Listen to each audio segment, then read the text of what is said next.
Hey guys, welcome back to my channel. Today's video is just going to be a few of my tips for starting witchcraft on a budget. The target audience of this video is people who already know a little bit about witchcraft but are intimidated about getting started because they feel like they don't have enough money, enough time, enough resources, whatever. So these are just things that I have personally used or tips that I have used to do my spells when I didn't have a ton of resources or a ton of money. Tip number 1 is about using things that you would find in your spice cabinet or wherever it is that you keep herbs and seasonings, whatever. The $0 option when it comes to this is to only do spells using things you already have at home. So things like salt, pepper, basil. If you cook, this should be pretty easy because you can just use things that you're already using in your recipes in your spell work, and you would see what you already have and look up the corresponding meanings of the herbs or the seasonings. And then you could build your spell around that.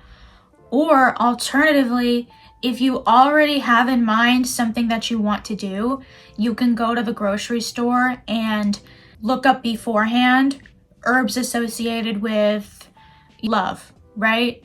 And you go to the grocery store, you know that sugar can be used in a love spell. So you pick up some extra sugar to add to your candle or jar or whatever it is that you're doing. In a similar vein as this, the second tip is tea bags. Now, you could pick up a tea where you read the ingredients list and you know from researching that it aligns with specific goals that you have for your spell. And you can also basically just make the tea and drink it. That's an option.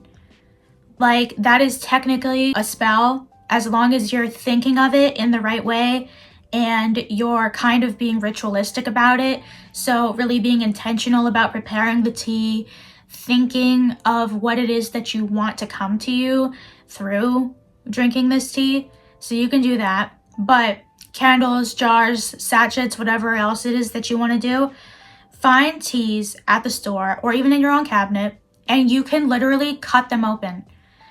It's like a pre-made mix of spices and herbs.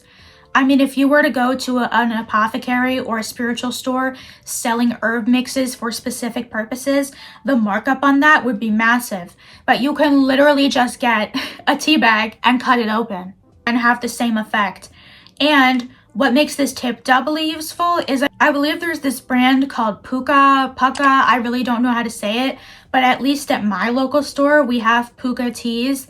And these teas usually say things like love, peace, energy. So if you have a similar brand to that in your grocery store, that's already a pre-made mix of ingredients for a specific intention that it says on the box. And that's very useful because you're going to be using herbs that are already known to be tied to the intention that you're seeking. So that's something that I haven't heard a lot of people talk about, even though some people probably do it, but cutting open tea bags is key. I love doing that. The third tip is all about finding and using cheap candles. Now, I don't know if everybody has this, but if you guys have the Bodega Jesus and Saint candles near you, if that's something you resonate with, because some people identify as Christian witches, I don't particularly identify that way, but some people do. That is an option. You can definitely use those, although they do take a while to burn down. So when you're putting your spell together, you want to think about the size of candle that you want and how long and how many days you want to be lighting it for. There are some people that are very particular about how they light and put out their candles. I have personally never been that way. I believe that I don't think that when you blow a candle, you're blowing the energy out of it. I see it as releasing it for that day or for that lighting. So if you have a 7-day candle that's going to last you like a week, to me, when you blow it out, that's just setting it up for its next iteration. And then once it's totally burned down, that's when it's done. That's when it just transitions to being an object again. And I recycle it or I throw it in the trash or I get rid of the wax in some way. Some people don't agree with that, but for me personally, that's the way that I resonate with it. And I believe that the energy is gone when I feel and sense that it's gone. So to backtrack, think about the size of the candle that you want to use. I have seen very mini Febreze or Yankee Candle size candles, which those come in a jar, and a lot of them have scents and names and colors. So you can use the colors, scents, and names that are built into these little candles and use that to your advantage. So if you know you want to do a spell for like peace and tranquility, and you find a little light blue candle and it's called like Ocean Breeze or something, I mean, that's perfect if you really think about it.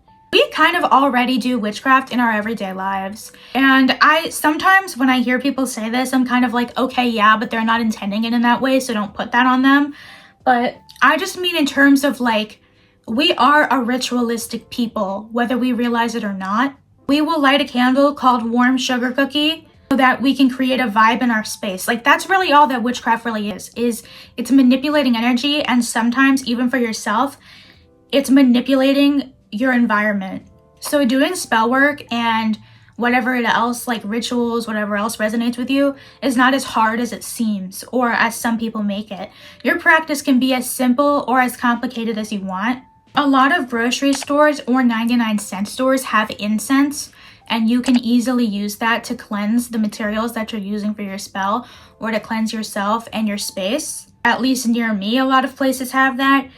I'm not sure if that's like a New York thing or places where there's like multiple cultures. Maybe if you live in a town where there's not as many different kinds of people and religions there, maybe you'd be hard pressed to find incense. I'm not really sure how that works. But for me, where I'm at, incense seems to be pretty ubiquitous and pretty common. So when I'm making this video, I'm trying to think also of areas that don't have a big witchcraft scene. Like where I live in New York, there are stores that specialize in spirituality and witchcraft. But you know, somebody living in a tiny town in Idaho may not have that option. So I kind of want to stray away from giving tips that are dependent on having access to things that most people wouldn't have access to unless they live in a major metropolitan city. In terms of jars and little sachets and stuff, you can get those for very cheap at the 99-cent store or the craft store. Now, I'm not talking about a Michael's craft store because Michael's charges you out the butt. They are so expensive. I don't mean that kind of craft store. I have a discount store that kind of doubles as a craft store near me, and I love to go there and just get these little jars. I'm not sure what other people are using them for. I know that they have a lot of stuff there that's geared towards wedding favors and baby showers, and that's what a lot of these things are meant for, like these bags and these like little jars potentially. I don't know what people do with those. I think maybe storage, like bead storage, whatever. So my point in saying that is that you can probably find tiny jars near you because people use them for other things, for like either organization purposes, whatever. Get you some tiny jars. It's as easy as that. Like, you can find cheap things. The key is to not buy things that are labeled for witchcraft or for spiritual purposes, because that comes with a markup. You can find these useful items kind of hidden all around you that have everyday purposes, but that you can transform for your goals. And that's what witchcraft is really about. It's about creating your reality and having an influence on your life, on yourself, and on your environment, and seeing things that others don't see. What I also want to add to this video too is notes on fire safety. When I first started, I had seen people doing spells that were really not fire safe, and I assumed it was fine because I saw other people doing it. But just because someone else survived doing it does not mean that you will survive, because I almost blew up my house. Like, it was scary. So what I'd want to advise people against is if you have a candle sitting on a plate, because I didn't have a candle holder for a long time. So what I would do, and this is actually a tip for you to do this also, is you can take your candle, if it's one of those taper candles or just like a short chime candle, melt the bottom with your lighter and stick it to your plate to secure it. Because if you leave it just free floating on your plate, nothing there sticking it down, it can easily fall over and start a fire. So there's that. But what I had done was I had done that. I had the first step where I was like, well, I don't want the candle to fall over. And I put it in a deep like bowl to kind of keep it from moving around and going anywhere that I didn't want it to go. But I put a lot of calendula or marigold petals at the bottom. And once the candle had burned down, it can take a while for these candles to burn down. So sometimes I'll go into the next room for a minute and do something, which some people will say, never do that. But realistically, you're not going to stare at a candle the entire time that it's burning. But you don't want to leave the house with it lit, and you don't want to leave the floor with it lit. You want to stay roughly on the same floor, or if you're gonna have to go to another floor of your house, or if you're gonna have to leave and you want to leave it lit, make sure someone else is there to watch it burn down and to monitor it. But what I had done was, I was like, oh, this is taking forever. So I went into the next room and I got distracted doing something. And then my mom came up and she was like, oh my God, like, are you done with this? Because the entire thing was in flames. And at the last moment, it, like, my mom, like, pushed it into the sink and it blew up. It exploded. Like, so we narrowly survived that. And as bad as that could have gone, I think that was a valuable lesson for me, because now I know just because you see someone else doing it doesn't mean that it's okay. Anything that you do, you want to be using fire safe items, and you want to be keeping your whole situation fire safe. You don't want it to be too flammable. So now what I do is I just put a very small amount of the herbs at the bottom of my candle if I'm doing like a taper candle. And when it burns down, typically the wax covers all of those herbs and all of those like flowers and things I have there. And it's fine because the flame never touches it.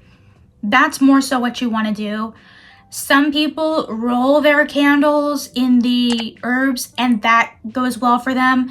But I think that there's an element there of that's still risky. Your candle is going to pop as it's burning off all these different things. The same thing goes for putting herbs on top of a jar candle. The flame will light these things up and pop, and normally it's fine, but it's not something you want to not be aware of and not watch it, because technically there could be an accident. So just be careful with that, basically, is what I want to say. And I also want to add, the reason why I didn't talk much about crystals in this video is because crystals are kind of those things where, like I said, if you're not in a major city, I think they're harder to find because they don't necessarily have a normal use or a non-spiritual use. They could be decorative, but if you pick up a decorative crystal at your home goods or something, one, you're probably not going to know what it is. Two, it's going to be like $40 because it's for decoration and it's huge. So to me, if you're on a budget, I don't think crystals are necessary. If you want to order crystals online from like an Etsy shop or something, research who you're ordering from, because there's a ton of drop shipping now, and there's also a lot of like fake crystals out there. Now, I'm not talking about people who are like, whoa, my crystal burned, I did a test, so that means it's fake. A lot of that stuff is inaccurate. But I just mean that sometimes people are labeling the stone as one thing and it's actually another thing, and they're charging you a higher price based on the false labeling of the item. So watch out for that. Make sure the shop has good reviews. Order it preferably from a spiritual shop. But if that's not an option for you, if you can't do that, don't worry about it. You don't need crystals.